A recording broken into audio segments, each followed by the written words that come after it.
Mateo capítulo 27, versículo 32, vamos a leer este texto inicialmente. Cuando salían, hallaron a un hombre de Cirene que se llamaba Simón. A este obligaron a que llevase la cruz. El Señor añada bendición a su palabra. Vamos a dejar por un momento hasta allí la lectura del texto. Jesucristo está en medio de lo que nosotros decíamos en sermones pasados, en la crucifixión, sentenciada o dictaminada por Pilatos. Recordemos, él en su condición de juez podía sentenciar a muerte, ya que los judíos no lo podían hacer. Y recordemos que esta pena impuesta por Pilatos, que es la crucifixión, consta de 4 etapas que las estuvimos exponiendo en un sermón pasado. Esas etapas las quiero recordar. La primera de ellas era las flagelaciones, la cual ya el Señor Jesucristo soportó sobre su cuerpo, recordando que no se trataban de 40 latigazos, porque no eran los judíos quienes estaban imponiendo esta pena, sino los romanos. Así que no podríamos describir nosotros cuántos latigazos recibió el Señor. Esto tendría que ver con incluso el estado de ánimo de los verdugos. La segunda era el transporte del patíbulo, que era el madero que habíamos anunciado, del cual luego sería colgado o clavado el castigado. La tercera era específicamente el ser exhibido en la cruz. Y por último, las torturas que los soldados iban a proferir en contra de aquel que era crucificado hasta llevarle a la muerte. Así que estas 4 etapas de la crucifixión son las que el Señor Jesucristo va a experimentar. Ya recibió una de ellas. Hoy vamos a tratar la número 2 de la que hemos anunciado de la crucifixión, que es el transporte del patíbulo o madero. He puesto como título de este sermón un nombre bastante común que hemos escuchado muchas veces. Quise darle este título: la vía dolorosa. La vía dolorosa. El camino a la cruz, o vía crucis, como también se le conoce, o vía dolorosa, son algunos de los nombres empleados históricamente para tratar los hechos ocurridos y que el Señor va a experimentar a lo largo del pretorio romano hasta el Gólgota. A todo eso se le llama vía crucis, vía dolorosa o camino a la cruz. Desde tiempos atrás vamos a notar que la iglesia ha hecho mención de los pasos que el Señor dio en la vía dolorosa. Si recordamos un poco, el legislador romano Constantino en el siglo IV, ya presentaba gráficamente la vía dolorosa del Señor y que se debía recorrer esa vía recordando lo que el Señor Jesucristo sufrió en su propio cuerpo. Pero fue hasta el siglo XVI en donde se presentan las estaciones claramente que luego la Iglesia Católica iba a tomar como el recorrido de la vía dolorosa, el momento en que el Señor experimenta ese cruento dolor. Según el catolicismo romano, son 14 estaciones que se van a ver desde el pretorio hasta el Gólgota. Quisiera anunciar esas 14 estaciones. La primera es que Jesús es condenado a muerte por Pilatos, esa es la número 1. La segunda es que Jesús toma la cruz. La tercera es que Jesús cae por primera vez. La cuarta, que Jesús se encuentra con su madre María. La quinta es que Simón de Cirene es forzado a llevar la cruz. La sexta es que la Verónica enjuga la sangre del rostro de Jesús. La séptima es que Jesús cae por segunda vez. La octava es que Jesús se encuentra con las mujeres de Jerusalén. La novena, que Jesús cae por tercera vez. La décima, que Jesús es despojado de sus ropas. La undécima, Jesús es clavado en la cruz, llamado específicamente la crucifixión. La 12ª, que Jesús muere en la cruz. La 13ª, que el cuerpo de Jesús es quitado de la cruz y hay una gran lamentación. Y la 14ª, que el cuerpo de Jesús es colocado en una tumba.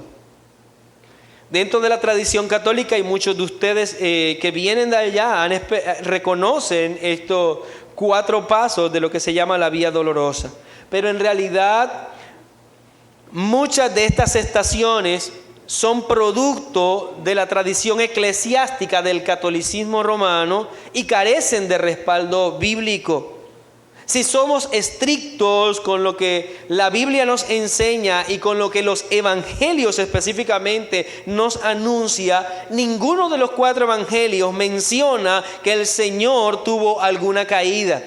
Ninguno de los evangelios nos habla del Señor cayéndose a tierra, viniendo a tierra, camino a la cruz. No se nos dice en los evangelios que Jesús habló con su madre antes de llegar a la cruz y ser crucificado. De ninguna manera vemos eso tampoco en los evangelios. No se nos dice en los evangelios que una joven llamada Verónica entra para secar su rostro. Nada de esto hace parte del Vía Crucis desde el punto de vista bíblico. Solo son producto de las enseñanzas de la tradición de la historia católica que ha venido a servir de apoyo para la construcción, sí, de otras enseñanzas. Por tal razón, yo los invito, mis hermanos, en este sermón, que echemos una mirada a los eventos que en realidad sí sucedieron y que están registrados en los evangelios. Aquello que nosotros podríamos llamar un vía crucis bíblico.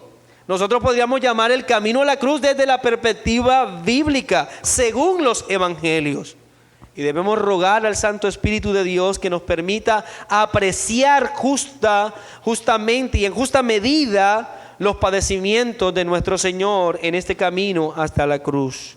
De manera que si vemos así la vía dolorosa registrada en los evangelios está dividida en solo 3 estaciones. Así que vamos a ver las 3 estaciones de la vía dolorosa. Entonces vamos a estar anunciando las 3 a lo largo de este sermón, mis hermanos, si quiere el Señor ayudarnos a exponerlo adecuadamente. Y lo hemos dicho ya en otras ocasiones, es todo un reto hablar de los padecimientos de Cristo, porque nuestra mente y nuestro corazón jamás logrará entender en justa medida cómo Dios hecho carne sufre de esta manera y que lo hace en rescate por nuestra vida. Así que pasemos al primero de ellos, a la primera estación, que es el encuentro con Simón. El encuentro con Simón. Ese sería la primera estación. Mateo 27:32, que fue del texto del cual partimos. Dice: cuando salía, hallaron a un hombre de Cirene que se llamaba Simón. A este obligaron a que llevase la cruz. Aquí debemos hacer uso del contexto histórico y que hemos citado ya en otros momentos, en otros sermones. El Imperio Romano obligaba a los sentenciados a la crucifixión a que ellos mismos llevasen la cruz. En sus propios cuerpos debían llevar el madero o el travesaño del cual ellos serían clavados. Esto era una señal de humillación al público. Debía hacerse de día, debía hacerse a la vista de todo. El pueblo entero salía para ver a aquellos que iban a caminar, que recorrerían toda la ciudad hasta las afueras, llevando su propio madero como señal de que ellos morirían y que eran rebeldes al Imperio Romano. Esta tortura debía ser pública, porque ese era el propósito, humillar. Y de paso debía servir como señal para todos aquellos que quisieran de alguna manera levantarse en contra del imperio. La crucifixión era una de las penas impuestas mayormente a los que estaban en contra del imperio. Y recuerde que las acusaciones del sacerdocio era que Cristo se proclamaba rey y pedía que se le diese la espalda al César. Así que la multitud se agolpaba para ver a los castigados recorrer la ciudad. Era todo un espectáculo para los hombres, para todos aquellos que estaban en ese lugar, pero era un espectáculo sangriento. y afuera de la ciudad fue conducido el Señor. Y debía ser así, mi hermano, su sacrificio debía ser fuera de la ciudad, porque se había prometido desde el Antiguo Testamento que iba a ser así. Es más, el mismo Dios había establecido que al momento de ofrecer sacrificio al becerro, debía éste hacerse fuera de la ciudad. En Levítico capítulo 4, versículo 12, dice: en fin, todo el becerro sacará fuera del campamento a un lugar limpio donde se echan las cenizas, y lo quemará al fuego sobre la leña en donde echan las cenizas será quemado. Así que el sacrificio debía hacerse allí afuera de la ciudad, y Cristo hace precisamente eso. Cristo lleva su cruz fuera de la ciudad para hacer Él el sacrificio vivo, como leíamos hace un momento, el Cordero perfecto que quita el pecado del mundo. Según historiadores, el madero que llevaba el Señor podía pesar alrededor de 34 hasta 60 kilogramos. Así que no estamos hablando de ninguna manera de una pequeña varita de madera. Era un gran, de verdad, madero el que llevaba el Señor sobre sus hombros. Y si a eso le sumamos el hecho de que el Señor en su cuerpo ya había sufrido los efectos, los estragos de los golpes, de los latigazos de estos hombres expertos en esta tortura, ahora amarraban sobre los hombros del Señor este pesado madero, el cual Él debía transportarlo hasta el lugar de su crucifixión. Cristo ya había sido lastimado, mis hermanos, recordémoslo. Los golpes de los guardias del templo del sacerdote, los latigazos de los romanos, la corona de espina ya había sido puesta en él, las bofeteadas de los soldados, la humillación tan grande a la cual él había sido sometido. Ahora ponen sobre él este pesado madero, el cual el Señor, según el pasaje, carga hasta la salida de la ciudad. Cuando salían, dice Mateo 27:32, el Señor llevó sobre sus hombros este pesado madero que representa la culpa de su pueblo. Una pesada carga que nosotros llevamos desde el momento en que nacemos, porque todos nacemos en condición de pecado, y Cristo sufre al llevar sobre sus hombros. Pero al salir de la ciudad, los romanos ven la necesidad de llamar a un hombre que por allí pasaba para que cargase la cruz. No debemos tomar esta escena como un acto de benevolencia de parte de estos soldados para con el Señor. No había compasión en la vida de estos hombres. Lo que nosotros vemos es que el Señor, quizás ya producto de todo su cansancio, ya no servía de alguna manera para hacer el espectáculo que ellos querían que fuese el camino hacia la cruz. El paso o los pasos del Señor debían ser lentos, cansados, puesto que había sufrido desde la noche anterior, recordemos. Y si sumamos a eso la presión espiritual de todo lo que estaba ocurriendo, la traición de Judas, el abandono de sus discípulos, la negación de Pedro, de cual el Señor Jesucristo fue testigo. Así que no se trataba de un gesto humanitario por parte de estos soldados, solo que el espectáculo no estaba siendo adecuado para seguir con la burla. Es por eso que le piden a otro hombre seguir adelante, cargando la cruz. Ahora, esto es posible también haciendo uso del contexto histórico, porque recordemos que el Imperio Romano imponía la ley que se llamaba Corbea, aquella ley que obligaba a los que estaban bajo su dominio a llevar cargas de los romanos, cargas que debían ser llevadas por una milla. Jesucristo habla de eso, recordemos.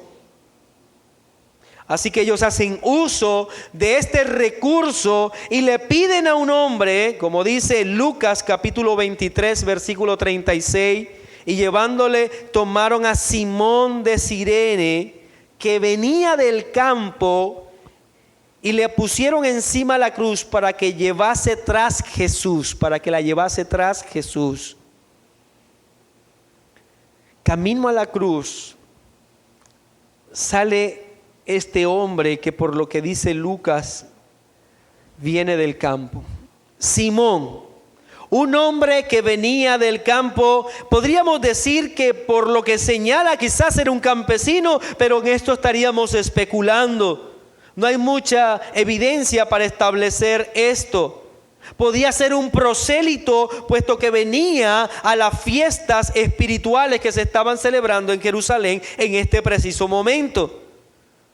Y este hombre que viene, no sabemos si por ser campesino o por ser prosélito, pero viene y se encuentra con esta caravana de castigo. Así que, como muchos de aquel lugar, debió esta caravana causarle curiosidad y se acerca para observar, sin pensar que él sería tomado para cargar el madero de un reo de muerte, sin pensar que el acercarse a ver el sufrimiento de Cristo iba a dar como resultado el que él compartiría de alguna manera estos padecimientos. Ahora yo quisiera que nos hagamos una pregunta: ¿quién era Simón? ¿Quién era este hombre? Podemos decir que era claro, porque el texto lo dice, que era de Cirene. Cirene, una región al oeste de Egipto, donde se dice que las personas eran de piel bastante oscura. Así que Simón era de Cirene y se acerca a aquel lugar. ¿Qué más podríamos decir nosotros de este Simón cuando el texto no señala mucho? ¿Quién era Simón? Y en realidad considero que no es importante quién era Simón, sino quién sería después de ese encuentro con el Señor. ¿Qué iba a hacer Simón después de llevar el madero del Señor por un momento? Eso sí es necesario tratarlo, mi hermano. Simón de Cirene hace parte de los hombres y mujeres que experimentaron un cambio total en su vida al momento de encontrarse con el Señor. Él hace parte de aquellos que sufrieron una total regeneración, un cambio total cuando Cristo vino a su encuentro. Marcos capítulo 15 versículo 21, para establecer de alguna manera quién fue posterior a este encuentro Simón de Cirene, quisiera señalar algunos pasajes. Marcos 15, 21 dice: y obligaron a uno que pasaba, Simón de Cirene, padre de Alejandro y de Rufo, que venía del campo, a que le llevase la cruz. Note lo que está diciendo Marcos, que no lo señalan los otros evangelios. Este evangelista nos habla de Simón y dice que él es el padre de Alejandro y de Rufo. Así que Alejandro y Rufo eran nombres familiares para el evangelista.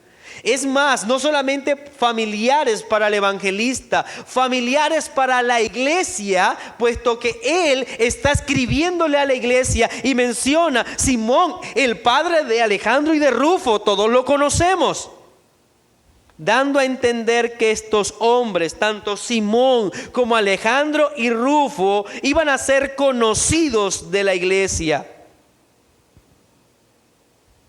Por tanto, la vida de Simón de Cirene, aquel hombre que viene del campo y se encuentra con el Vía Crucis del Señor, de allí en adelante iba a ser conocida por la iglesia, conocido por muchos. esa fugaz llegada para cargar el madero del Señor iba a cambiar toda su vida. Aquella obligación impuesta por los romanos, que seguramente no de buena gana Simón iba a recibir o aceptar. En esa imposición, Simón conoció al Salvador de su alma y de su familia. Permítame leer Hechos capítulo 13, versículo 1. Hechos capítulo 13, versículo 1 dice: había entonces en la iglesia que estaba en Antioquía profetas y maestros: Bernabé, Simón, el que llamaban Níger, que traduce el negro, Lucio de Cirene, Manaén, el que se había criado junto con Herodes el tetrarca, y Saulo. Níger es traducido precisamente el negro por su color de piel. Y como ya anunciamos, Cirene era precisamente el lugar en donde la mayoría de las personas tenían ese color. Ahora, si tomamos en cuenta lo que Marcos describe y lo que Lucas describe en Hechos 13:1, podríamos decir que se trata de la misma persona, pero quisiera argumentar un poco más acerca de este asunto. Si tenemos en cuenta que Marcos le está escribiendo primordialmente a los romanos, recordemos que es un evangelista que le escribió a los romanos, y cotejamos con Pablo escribiéndole la carta a los romanos. De entonces a los que le escribe Pablo deberían también conocer aquellos que describe Marcos. Y quisiera leer Romanos capítulo 16, versículo 13. Cuando dice: saluda a Rufo. ¿En dónde habíamos escuchado este nombre? El hijo de Simón, escogido en el Señor. Y dice más aún Pablo: y a su madre y mía. Hablando entonces de la madre de Rufo, por tanto la esposa de Simón. En estos saludos que el apóstol Pablo presenta a los romanos, incluye entonces aquel que puede ser, por lo descrito por Marcos y ahora por él, puede ser el hijo de Simón y su esposa. Este hombre que venía del campo, que a su encuentro salió el evangelio vivo cargando la pesada cruz. Aquel hombre que le fue impuesta esta carga por medio de la ley establecida, en el que debía llevar 1 milla el madero. Lo que en realidad vivió este Simón marcaría la vida nuevamente de él y la de toda su familia. Junto al Señor caminó por un breve momento Simón, pero lo vivido por este hombre sería suficiente para salvar la vida de él y la de los suyos. Mis hermanos, qué maravilloso es esto. Qué maravilloso es ver el evangelio y su poder transformador, aún en medio de los padecimientos tan terribles del Señor Jesucristo. Todavía, aún sufriendo, hay tiempo, hay posibilidad para salvar. Cristo salva, aún en medio de la peor de sus agonías. Y esa es la buena noticia del evangelio, mi hermano. Esa es la buena noticia por la que tú y yo estamos en este lugar. Muchos se burlaban, muchos escarnecían al Señor. Simón halló la salvación. Esta es la primera estación, mi hermano, dentro del Vía Crucis desde la perspectiva bíblica. Permítame pasar a la segunda, que es relatada por el Evangelio de Lucas. Y está llamado la segunda estación, el encuentro con las mujeres. El encuentro con las mujeres. Lucas capítulo 23, versículo 27 al 31. Y de paso señalo que solo este evangelista es el que registra este momento. Leo para ustedes: y le seguía gran multitud del pueblo y de mujeres que lloraban y hacían lamentación por él, Pero Jesús, vuelto hacia ellas, les dijo: hijas de Jerusalén, no lloréis por mí, sino llorad por vosotras mismas y por vuestros hijos, porque he aquí vendrán días en que dirán: bienaventuradas las estériles, y los vientres que no concibieron, y los pechos que no criaron. Entonces comenzarán a decir a los montes: caed sobre nosotros, y a los collados: cubridnos. Porque si en el árbol verde hacen estas cosas, en el seco, ¿qué no se hará? La segunda estación de Cristo, camino a la cruz, es tan especial como la primera, mi hermano. Aunque su carácter es totalmente distinto, podríamos pensar nosotros que todos los que estaban allí observando el Vía Crucis del Señor estaban en un tono de burla, estaban todos con la intención de burlarse del Señor, que de alguna manera todo el pueblo, toda la ciudad estaba burlándose del Señor. Pero en medio de toda esa burla colectiva, el texto nos dice que un grupo de mujeres llora por el Señor. Un grupo de mujeres se encuentra profundamente afectadas por el cuadro tan cruel que contemplan. Para estas mujeres, este hombre estaba sufriendo y produce en ella un lamento, y como lo dice el texto, hacían lamentación por él. Era evidente que sufrían estas mujeres a causa de los padecimientos de Cristo. Ahora, también hagámonos esta pregunta: ¿quiénes eran estas mujeres? Y en este sentido, allí no podemos asegurar de quiénes eran. Pero lo que sí podemos decir, al ver la condición del Señor, que estas mujeres, al mirar al Señor Jesucristo sufrir, ellas sentían compasión, hablándole en un sentido humano por el Señor. Ellas veían al Señor Jesucristo y sentían dolor por lo que Él estaba viviendo, al verle moribundo rumbo a la cruz. Por las palabras que el Señor Jesucristo dirige a estas mujeres, podríamos asegurar que no se trataban de seguidoras del Señor.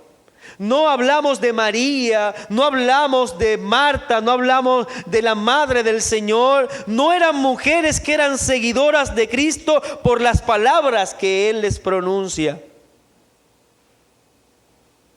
Al parecer simplemente eran mujeres conmovidas por lo que veían, conmovidas, afectadas por el grotesco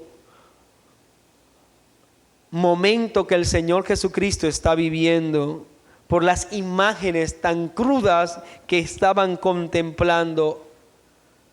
Porque lo dice el texto: pero Jesús, vuelto hacia ellas, les dijo: hijas de Jerusalén, no lloréis por mí, sino llorad por vosotras mismas y por vuestros hijos.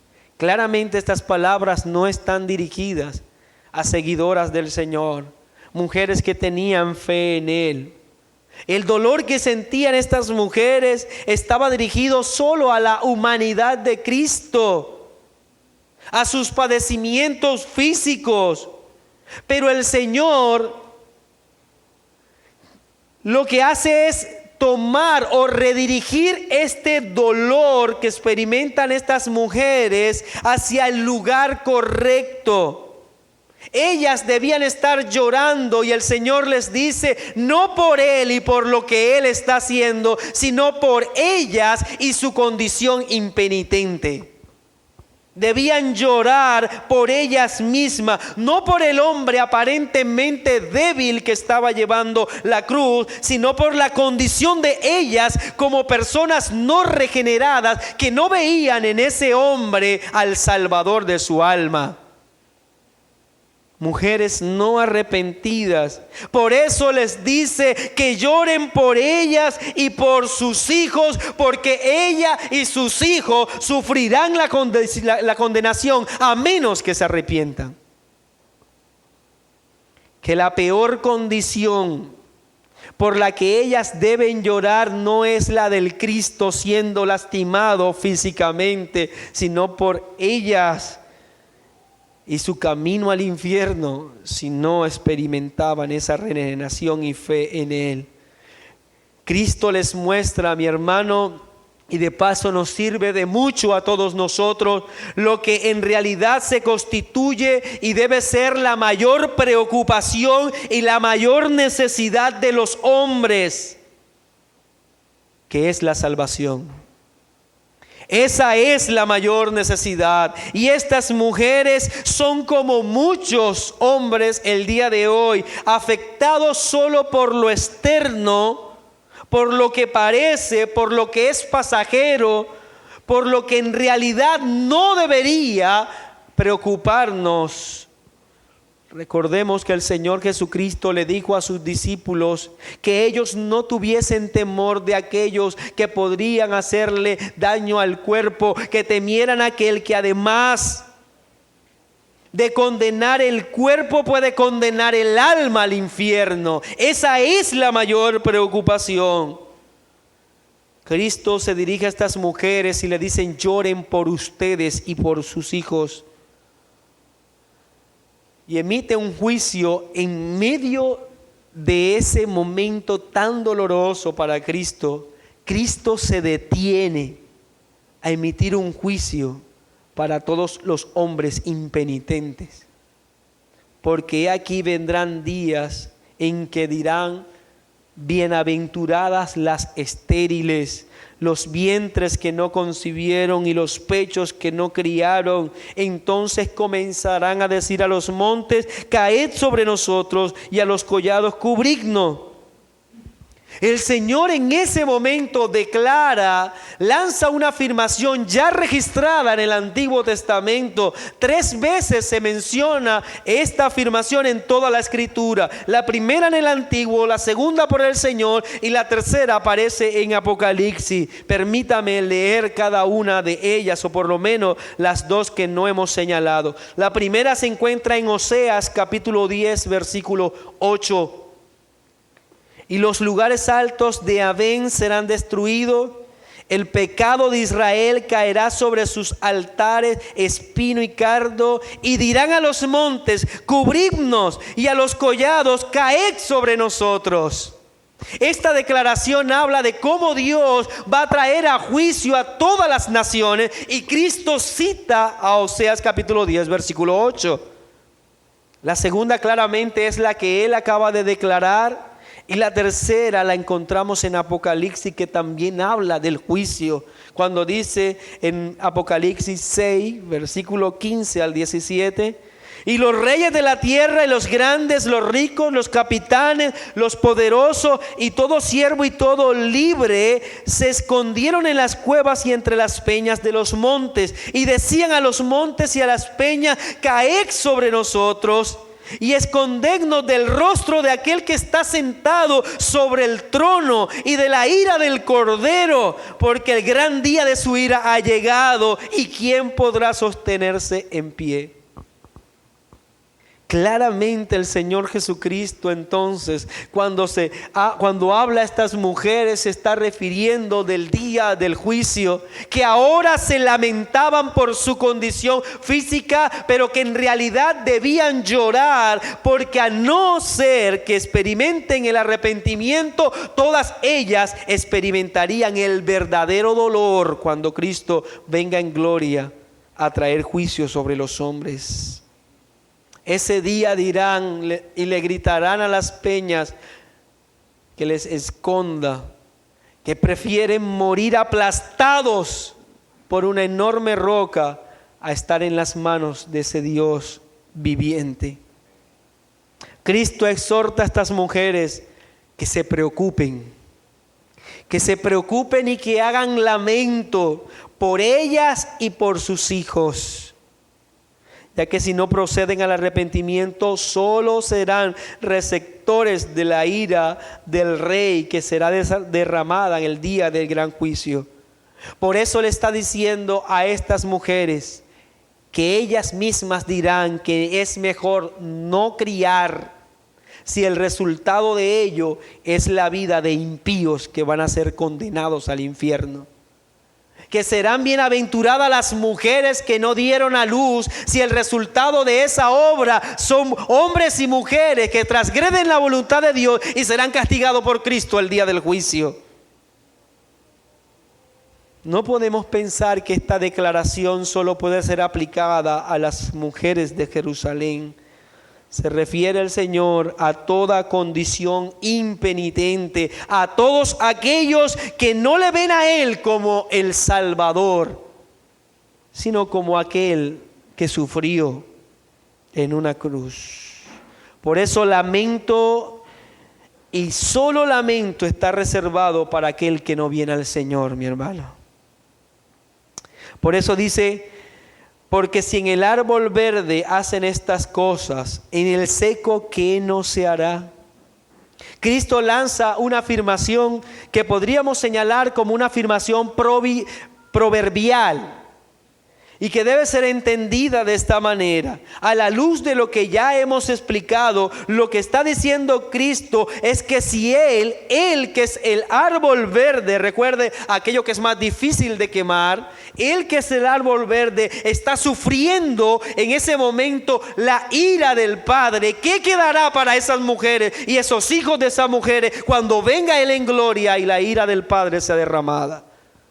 Arderán como ramas secas. Es lo que está diciendo el Señor. De manera que hay un gran contraste, si lo vemos bien, entre la primera estación y la segunda. En la primera estación encontramos una manifestación de gracia al salvar a un hombre que llega al encuentro con el Señor. En la segunda estación hay una manifestación de juicio que señala la condenación que vendrá sobre todos los impíos, todos los que no vinieron en arrepentimiento a Él. Solo me queda entonces la tercera estación de este Vía Crucis desde la perspectiva bíblica, mi hermano. Y voy a colocarle como título la tercera estación: el encuentro con el sufrimiento vicario. La tercera estación: el encuentro con el sufrimiento vicario. Leamos Mateo capítulo 27, versículo 33 y 34. Y cuando llegaron a un lugar llamado Gólgota, que significa lugar de la calavera, le dieron a beber vinagre mezclado con hiel, pero después de haberlo probado no quiso beberlo. La última estación de nuestro Señor es en el mismo lugar de la crucifixión, un monte de piedras a las afueras de la ciudad llamado en arameo el Gólgota, en griego la calavera, y que traduce definitivamente lugar de muerte o el lugar del cráneo. Muchas personas han especulado acerca del nombre de este lugar. Algunos incluso han llegado a afirmar que allí se encontró el cráneo de Adán. Es algo que definitivamente carece de respaldo. Lo que podríamos sí decir es que era uno de los lugares escogidos por el Imperio Romano para castigar. Por lo tanto, era normal encontrar o señalar que ese lugar específicamente se ha llamado de esta manera. Un lugar en el cual serían exhibidos y serían azotados los hombres por el Imperio Romano. Así que en el monte, si podríamos llamarle así, en el monte de la muerte, en el monte de la calavera, está siendo exhibido aquel que nos dio vida, aquel que morirá para darnos la vida a nosotros, mi hermano. Y allí ocurre una de las acciones más tiernas, amorosas de nuestro Señor Jesucristo para con nosotros, mi hermano. y que sin lugar a duda engrandece la obra que Cristo hizo. Mateo cita el Salmo 69, versículo 21, cuando dice: me pusieron además hiel por comida, y en mi sed me dieron a beber vinagre. Y si lo cotejamos con Marcos capítulo 15, versículo 23, Marcos 15, 23, el evangelista dice: y le dieron a beber vino mezclado con mirra, mas él no lo tomó. ¿Qué era esto, mi hermano, que está ocurriendo allí a los pies precisamente de la cruz? Una mezcla entre vino y mirra que tenía como propósito disminuir un poco los dolores de aquel que estaba agonizando. Servía como una especie de sedante con el propósito de mitigar un poco el dolor. Yo podría decir, mi hermano, que el objetivo tampoco es piadoso. No es que el Señor Jesucristo sufra menos, es que dure más, sea más prolongada el sufrimiento, la agonía, y por eso debían entonces de alguna manera suplir con este sedante la escasa fuerza que el Señor tenía. Pero Cristo, frente a esta bebida, iba entonces, mis hermanos, a disminuir la capacidad de resistir el dolor, a lo que el Señor se niega a tomar. Por eso decía hace un momento que no hay evento más glorioso en este Vía Crucis que sea y que de alguna manera tenga que ver con nosotros que este instante que Cristo, aquel que es la segunda persona de la Trinidad, que se encarnó en ese mismo momento, prefirió en su propio cuerpo sufrir plenamente los dolores y la agonía, porque en realidad nos estaba representando a nosotros. Porque debía sufrir plenamente los sufrimientos, ya que Él era nuestro perfecto sustituto. Él debía padecer hasta lo último de su humanidad, y así lo hizo. No tomó un camino para liberarse de ello. En lugar de eso fue al Padre y le rogó ser sostenido. Y recordemos que en ese maravilloso momento de Getsemaní se le consuela mostrándole la salvación que lograría para los suyos, y eso bastó como el mayor propósito y la mayor razón para seguir adelante y sufrir los estragos de este Vía Crucis. Así que el Señor fue nuestro perfecto sustituto. Pedro lo diría más adelante en 1 de Pedro 2:21: pues para esto fuisteis llamado, porque también Cristo padeció por nosotros en nuestro lugar. Y el versículo 24 dice: quien llevó él mismo llevó nuestros pecados en su cuerpo sobre el madero, para que nosotros, estando muertos a los pecados, vivamos a la justicia, por cuya herida fuisteis sanados. Mi hermano, no vemos sino la maravillosa obra del Evangelio en este Vía Crucis. Dirá también más adelante, 1 de Pedro capítulo 3, versículo 18: porque también Cristo padeció una sola vez por los pecados, el justo por los injustos, para llevarnos a Dios, siendo a la verdad muerto en la carne, pero vivificado en espíritu. Mis hermanos, tú y yo somos beneficiados por este momento y debemos darle gloria, honra.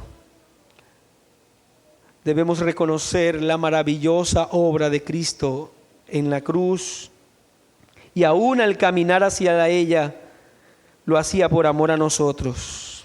Demos gracias a Dios, demos gracias a Él. Y recordemos este maravilloso himno que entonamos antes de pasar a la predicación, que nos llama precisamente a ello: al Cordero gloria. Pongámonos en pie y cantemos entonces a Dios.